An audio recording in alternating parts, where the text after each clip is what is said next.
Bonjour et bienvenue sur ma chaîne. Aujourd'hui, c'est mon bilan couture d'avril 2023. Alors, pour cette vidéo, il y aura 3 projets plus un accessoire, si on peut dire ça.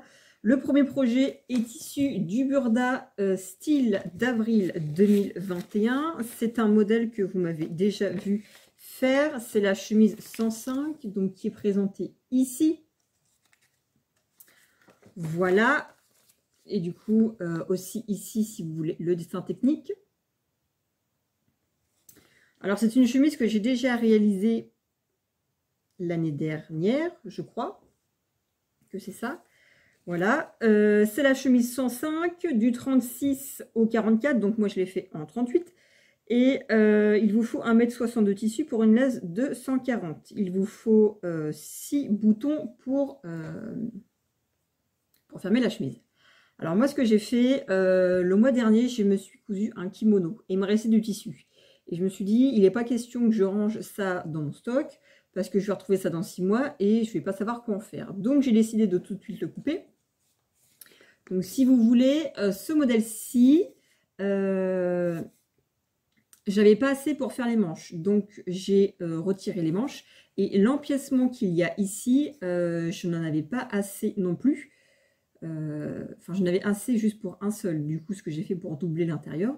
Et pour l'extérieur, du coup, je vais vous montrer. Voilà, donc c'est à ça que ça ressemble. Vous avez, du coup, pour l'empiècement et pour le dessous de colle, parce que je l'ai coupé je l'ai coupé, je me suis dit nickel, et en allant pour le coup, je me suis dit, mais non, en fait, il y a un problème. J'en avais, il en faut 4, j'en avais coupé 2. Donc, évidemment, j'avais plus de tissu. Donc, ce que j'ai fait, j'ai essayé de voir ce qui pourrait aller. Comme le tissu est noir, j'avais cette crêpe Georgette noire que j'avais achetée à Toto Tissu quand j'étais en seconde. Donc, ça commence à faire. Pour vous dire qu'il y a des vieilles reliques là-dedans. J'étais bien contente de me débarrasser. Donc du coup, j'ai pris cette crêpe que j'ai doublée avec un satin de polyester noir, aussi pareil, un truc affreux qui peut servir qu'en doublure parce que c'est horrible. Donc je m'en suis servi pour doubler ça. Et du coup, j'ai fait l'envers aussi du col. Ce qui fait que je trouve que ça casse un peu l'effet kimono d'intérieur que j'avais fait avec l'autre projet précédent. Voilà. Qu'est-ce que je peux vous dire d'autre? Normalement, il y a des manches, donc vous avez 1,5 cm de couture. Quand j'ai voulu remplir, évidemment, 1,5 cm, ça faisait un peu beaucoup. Donc, j'ai juste fait un petit rempli de 7 mm où j'ai juste fait un sur G et j'ai rempli avec une surpiqûre, si vous voulez. Hop, voilà. Tout le long. Vous avez donc l'empiècement noir et puis voilà. Qu'est-ce que je peux vous dire d'autre? J'ai cousu des petits boutons comme ça, noirs tout bête, que j'avais pour une fois que j'avais des boutons en stock. Et puis ce que j'ai fait, c'est que j'ai thermocollé en fait le col, mais juste la partie en satin. Puisque le mois dernier, mon kimono, je n'avais pas thermocollé le col et c'était quand même assez fin comme matière. Donc, je me suis dit que je n'allais pas me faire avoir pour cette fois-ci et je l'ai du coup thermocollé. C'est un modèle que j'aime bien. Je l'ai réalisé l'année dernière et c'est un modèle qui est ample en fait, si vous voulez. Enfin, il n'y a pas de pince, il n'y a rien d'ajusté. Et quand l'année dernière, je l'avais essayé, je m'étais dit, ouais, bof, je ne sais pas trop. À voir, ou alors il faut que je porte ça ouvert avec un débardeur. Et bah du coup, celui-ci, comme il est ample, il englobe bien mon ventre de femme enceinte pour l'instant, donc c'est très bien. Voilà, je vous montre, là vous avez des petites fronces ici, et puis le col qui fait un revers. Voilà, c'est un modèle que vous avez déjà vu sur ma chaîne. Donc, je passe assez rapidement. Mon second projet est issu du dernier Burda Style. Voilà, enfin du moins celui d'avril 2023. C'est une robe, la robe 105 Baby Doll. Je vous insérerai le patron technique, le dessin technique parce que je suis tellement à la bourre que je n'ai même pas encore imprimé ça. C'est une robe qui est faite en 38. Elle est disponible du 36 au 44. Il vous faut 2,45 m de tissu. Il vous faut normalement un passepoil satiné, enfin en tout cas ici comme c'est présenté, il vous en faut entre 3,40 m et 4,80 m. Chose que j'ai pas fait. Et puis il vous faut normalement un petit bouton, chose que je n'ai pas mis également. Alors je vais vous montrer ça. J'avais depuis très longtemps un tissu en coton bleu avec des petites fleurs blanches. Et je m'étais dit, c'est le tissu typique pour faire des chemises. Et je l'ai gardé longtemps. Et puis j'ai hésité pour faire cette robe là-dedans. J'avais commencé un peu à vous filmer pour vous faire un vlog couture, mais au final, j'ai pas réussi à coudre autant que je voulais, donc j'ai bazardé l'idée. Et j'ai longtemps hésité en me disant qu'avec les fronces, ça ferait peut-être un peu montgolfière le coton. Donc j'ai gardé ça de côté. Et puis le lendemain, le matin, je me suis dit non, bah tant pis, je la fais. Je la fais parce que après tout, je suis enceinte, j'ai l'excuse de m'habiller comme je veux. Donc je vous la montre. Attention, c'est très vieillot, c'est très kitsch, c'est très rétro. C'est voilà. Je vous montre ça. Voilà, donc vous avez ce petit... non, je vous la montre de dos. Voilà, enfin quelque chose près, c'est la même chose. Vous avez ce petit col rond Claudine. Et donc ce tissu, voilà comment il est. C'est un tissu que j'avais eu au marché Saint-Pierre, au magasin Dreyfus, je crois, à 15 € les 3 mètres. Qui est un très joli coton. Et puis ça, c'est typiquement le genre de petite breloque de ruban que j'achète un peu partout quand je peux. Surtout en blanc, ça va avec tout.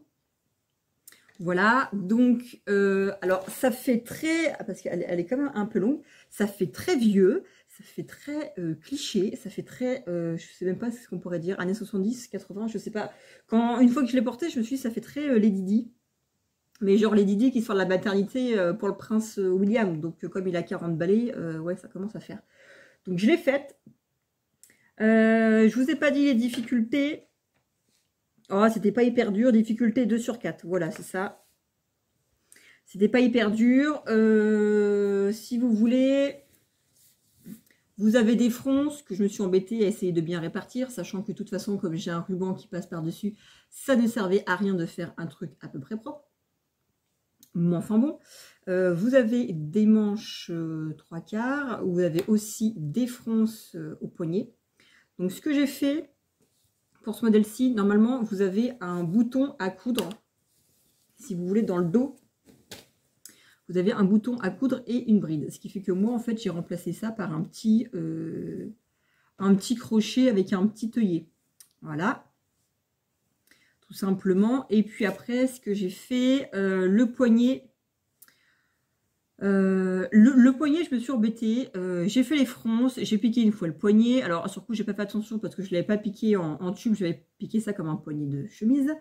Donc, je l'ai piqué, je l'ai dépiqué. J'ai piqué les fronces.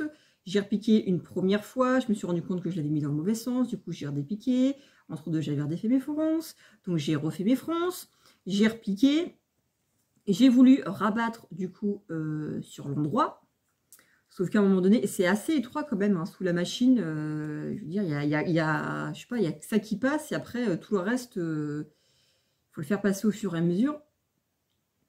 Donc j'ai essayé de le piquer une première fois, arrivé quasiment au bout, j'avais beaucoup plus d'embus sur le dessus, donc ça m'a énervé. Du coup, j'ai retiré ça, j'ai retiré le fil de fronce, que j'avais déjà commencé à retirer parce que si vous voulez, moi si vous voulez, je tire mes fils et après je les enroule autour d'une épingle.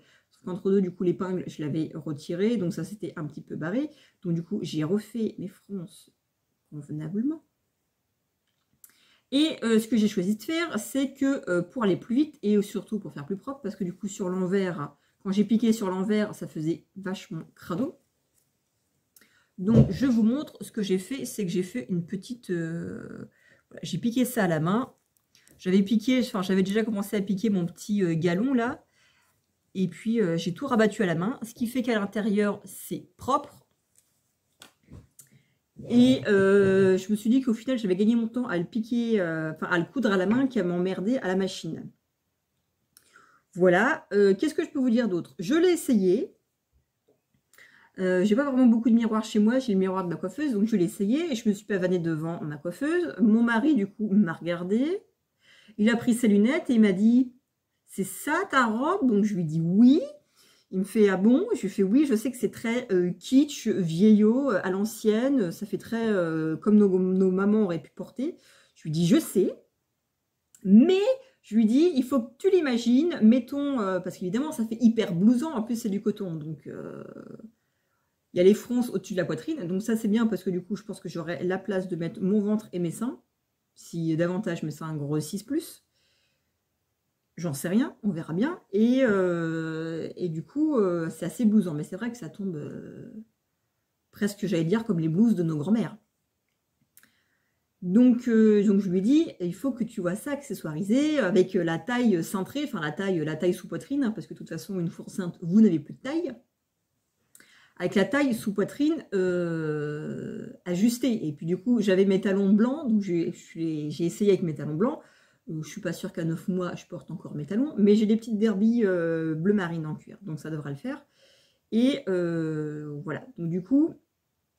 Une fois que c'est cintré, c'est sûr que ça ressemble un peu plus à quelque chose et ça met bien en valeur le ventre, ce qui est bien mignon. Et puis comme je lui dis, c'est bon, je suis enceinte, j'ai le droit d'exposer mon gros ventre à qui je veux. En tout cas, pour aller avec ça, j'ai réalisé alors une petite ceinture toute bête. Si vous voulez, je suis venue la plier, alors j'ai pris la largeur de la laise, qui doit faire 1m40 je pense, ou 1m50, je ne sais plus. C'est un coton que j'avais acheté au Coupon Saint-Pierre pour la robe que j'avais cousue pour le mariage de ma tante. Donc bon, pas grand-chose. J'allais dire, je pourrais peut-être vous retrouver les prix. Remarque à l'heure.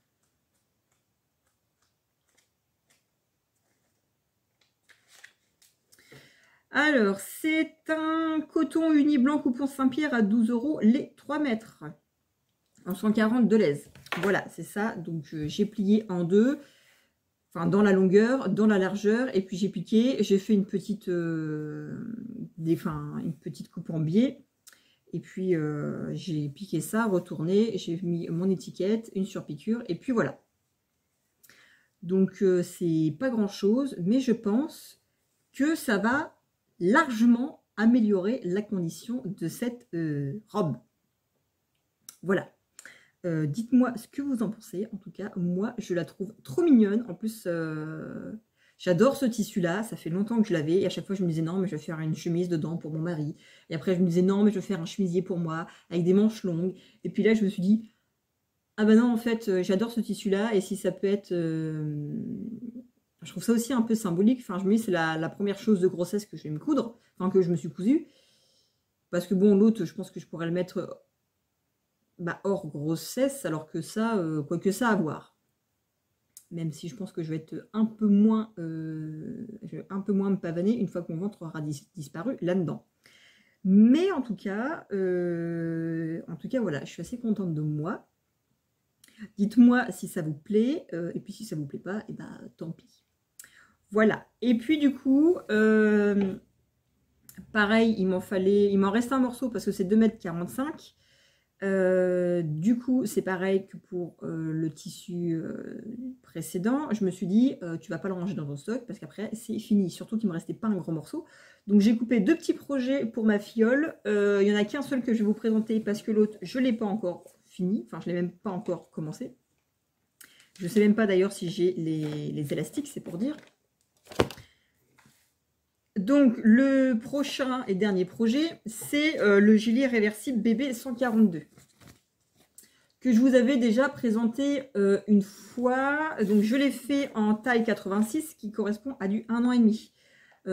puisque même si la dernière fois j'ai cousu du 2 ans pour ma filleule et que ça lui allait bien, je me suis dit que là, un gilet qui se ferme pas sans manches, même si c'était trop petit, enfin, à moins que ce soit trop petit au niveau des emmanchures, normalement, ça devrait aller.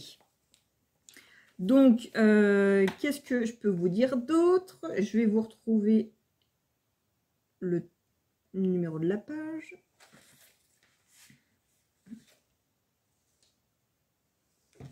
Gilet réversible bébé du 68 au 92. Il vous faut 35 cm de tissu pour le dessus et pour le dessous, parce qu'évidemment, il est réversible. Difficulté 1,5 sur 4. Et c'est tout ce qu'il faut. Donc moi, ce que j'ai fait, donc j'avais plutôt que de faire une espèce de doublure, j'ai découpé endroit et doublure dans le même tissu. Donc du coup, voilà à quoi ça ressemble. J'ai mis, pour différencier l'endroit de la doublure, ce petit pareil, galon. Moi j'adore mettre ce genre de petites choses. Je ne sais pas si vous allez voir grand chose. Bon, c'est déjà un galon que j'avais mis pour elle. C'est des petites marguerites, tout simplement. Donc j'ai fait le tour. Voilà, il est entièrement doublé. Et ce que j'ai fait, si vous voulez, j'ai assemblé toute la doublure, sauf une couture d'épaule. Et du coup, alors j'avais quand même remplié pour que ça soit quand même bord à bord, remplié, mais pas cousu. Donc j'ai tout retourné et j'ai tout ressorti par là. Je ne sais pas si vous allez bien me suivre. Et du coup, après, j'ai tout refermé à la main. Ce qui fait que c'est assez discret. Vous n'avez pas forcément de couture,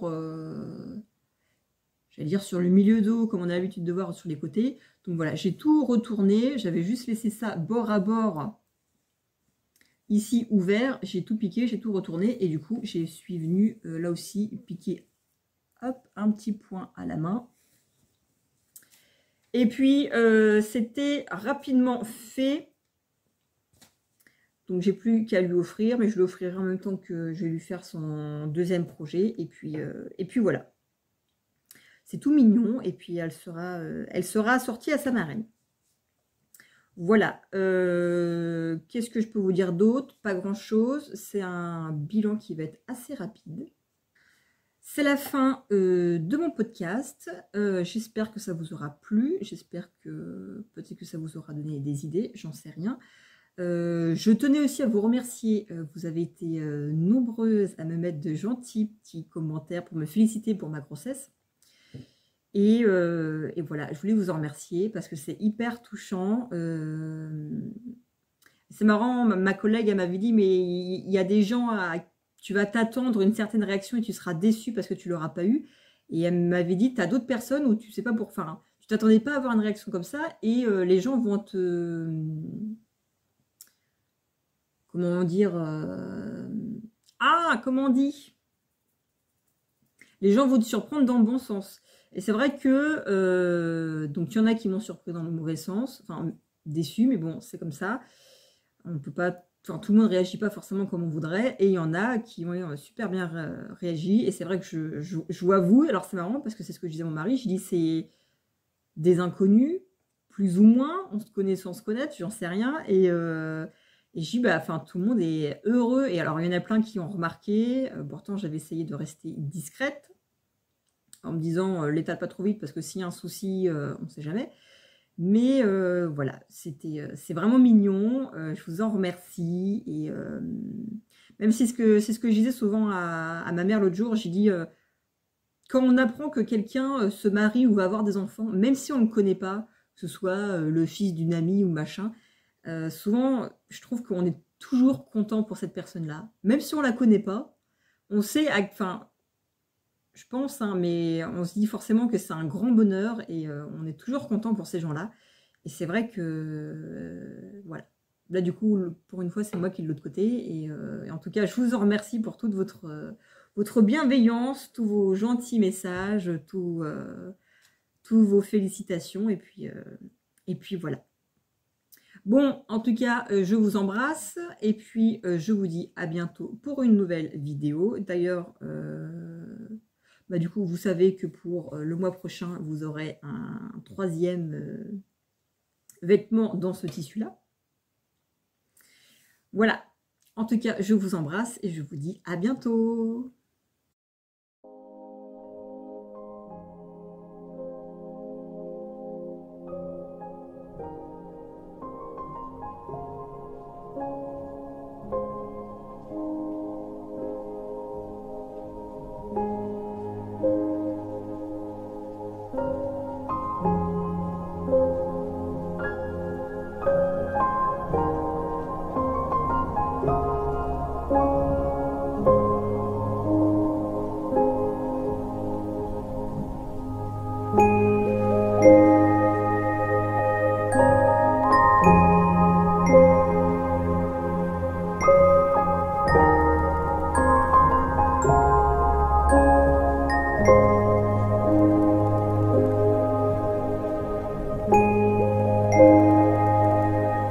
Thank you.